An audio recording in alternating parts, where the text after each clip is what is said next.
Have you been married 23 years? 23 years. 4 kids. Yeah.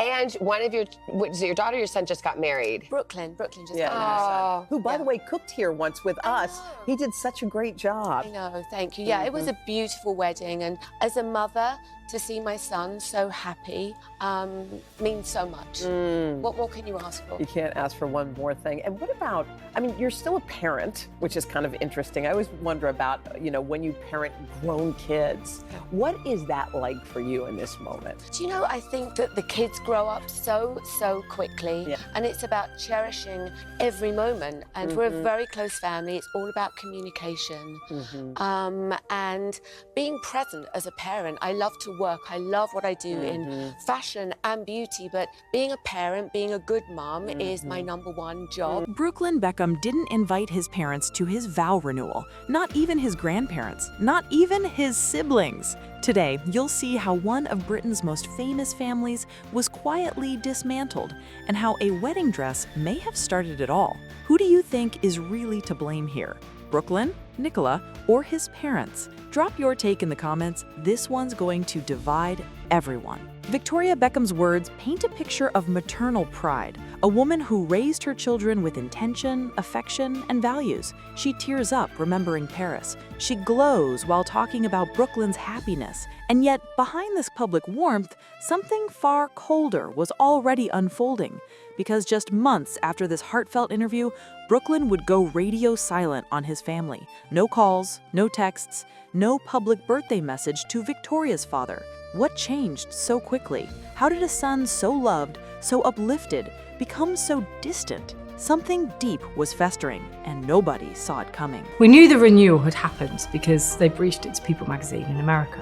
Initially, there was this view, certainly taken by the Beckhams, that hang on, they're being quite classy here. They're not going to release any pictures. They're not going to actually rub anyone's noses in it. They've released their wedding vows, and that's it. The photos of the vow renewal land, we just see this barrage of photos on their Instagrams. But, I mean, the Beckhams aren't there. It was like, whoa, nobody expected this. In fact, the Beckhams described it themselves as an onslaught. Because Brooklyn has basically just, in so many words, said, "You are no longer a part of my marriage or my life." This wasn't just a family snub. It was a calculated message. The Beckham family described it as an onslaught, a deliberate flood of wedding photos that excluded every single member of Brooklyn's past life. A second wedding, completely rebranded. New vows, new guest list, a new officiant, Nicola's billionaire father. The visual language couldn't be clearer.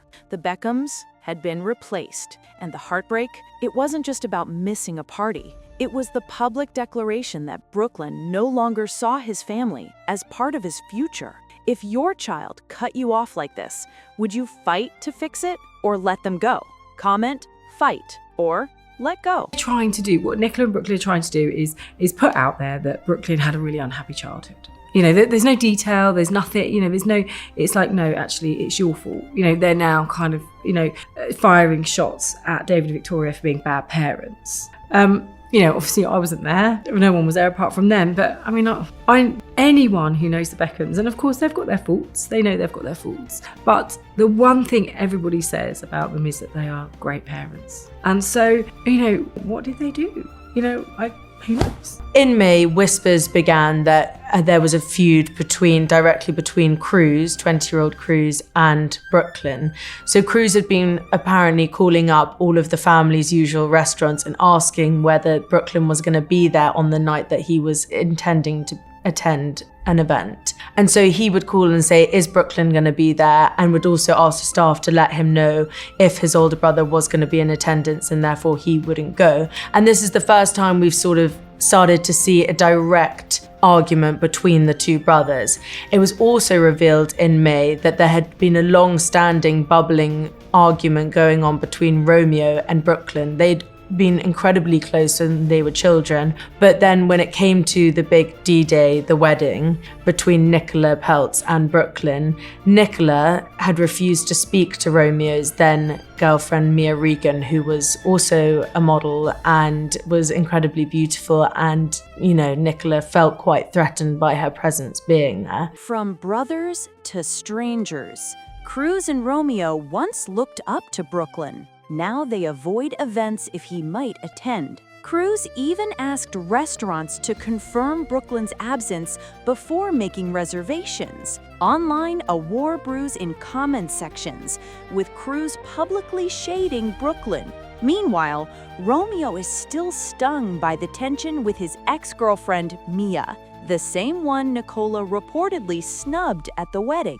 And behind all of this, a whisper campaigns suggesting Brooklyn had a miserable upbringing. But friends of the family tell a different story.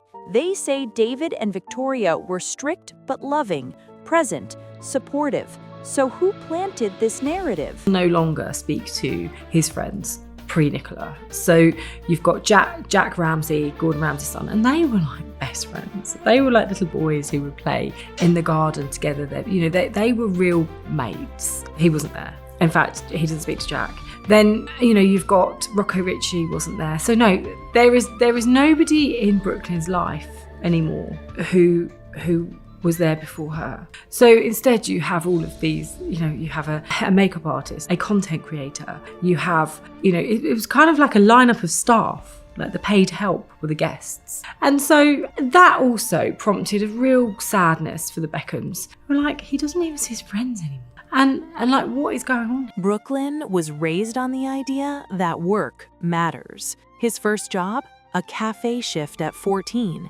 David and Victoria made their kids earn things. But in Nicola's world, money flows freely. Her billionaire father expected the Beckhams to chip in for the newlyweds' home. When they didn't, cracks widened. Nicola comes from a different ecosystem, one where money equals loyalty and boundaries feel like rejection. The Beckhams didn't change.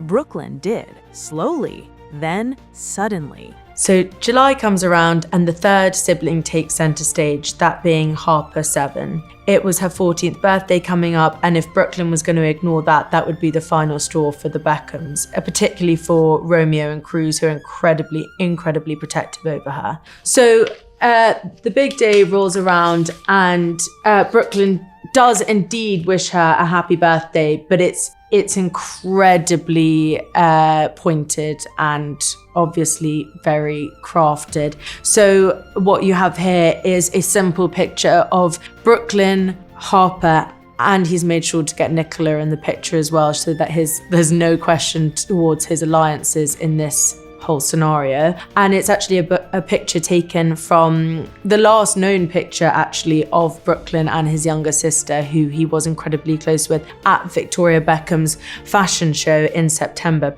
Brooklyn was like not just a big brother to Harper, but like almost like a kind of little dad figure, because he was 14 when she was born, 12, 13 when she was born, and David was playing football away a lot. So he was kind of this male figure, much older male figure in her life, and she adored him. By now, it wasn't just a family feud. It was a full-on separation. Childhood friends like Jack Ramsey, gone. Cousins, forgotten. Even Harper, his baby sister, became part of the PR machine. A single Instagram post, carefully staged, with Nicola front and center. A photo from a fashion show months ago. Not a real moment, a marketing move. To David and Victoria, this wasn't a reconnection. It was insult dressed as affection. So it was like, oh, now they're in a bit of a quandary. Do they post or do they not? As the day grew nearer, it was like, oh my God. And David and Victoria were worried because, of course, they've got Harper's feelings to think about here. And, she's obviously really upset that she doesn't see her biggest brother anymore. It's not really, as we've discussed here, it's not an olive branch at all to his younger sister. It is a clear PR stunt. I think they had to do it, right? Like, they had been really under attack. Their publicity was really not in a good place.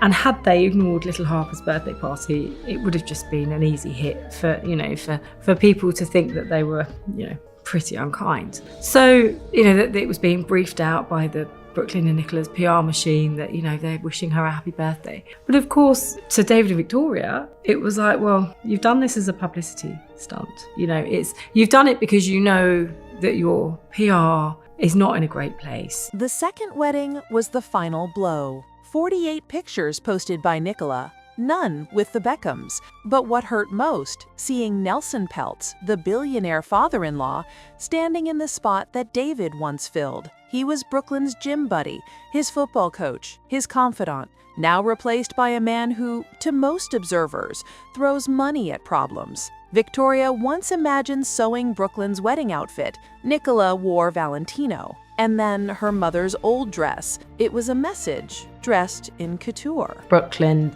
is basically saying goodbye to his family in so many ways. David and Victoria would get on a plane now and go and get him. Like they believe that he's being brainwashed by Nicola. He's being referred to, amongst the clan, the Beckham clan, as the hostage, because they think that she is holding him hostage, and that she is controlling him to the point where he can no longer make his own decisions. And this isn't the Brooklyn they know. The Brooklyn they know is the Brooklyn that adored his grandmothers and who loved his little sister, who loved his little brothers, who loved his mum and dad, and loved being part of this big family. He loved his cousins, he loved his auntie, he loved his aunties, he loved his... And all of a sudden, that he doesn't anymore. That's what they just cannot get their head around. They called him the hostage, not out of spite, but heartbreak. Because to them, the Brooklyn they knew is gone. The boy who lived with his grandmas while his mom toured with the Spice Girls. The big brother who adored Harper.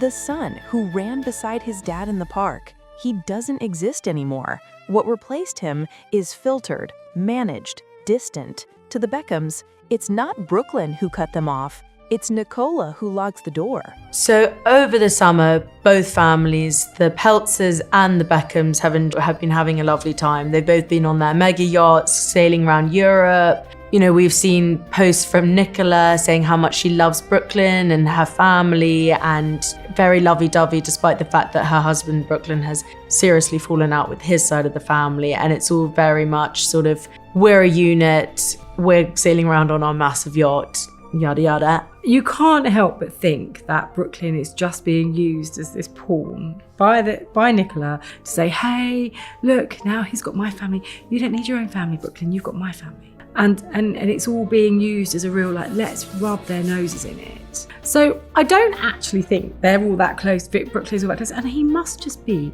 quite lonely at times. While the Beckhams grieved, Nicola posted love hearts and yacht trips. Her captions oozed affection for Brooklyn, but made no mention of his past. Meanwhile, his childhood imploded quietly. Friends disappeared. Siblings unfollowed. Birthdays ignored. What looked like a celebration was, to his family, a burial, a final goodbye with confetti. Brooklyn Beckham didn't just distance himself, he erased a lifetime of love in public. And what started as a dress choice, Valentino over Victoria, spiraled into a rift too wide to patch. Maybe Nicola was never trying to replace the Beckhams. Maybe Brooklyn was never strong enough to resist. But when loyalty gets recast as control and love starts to feel conditional, it's not just a marriage that breaks. It's an entire family tree. This video is based on publicly available sources, not professional advice.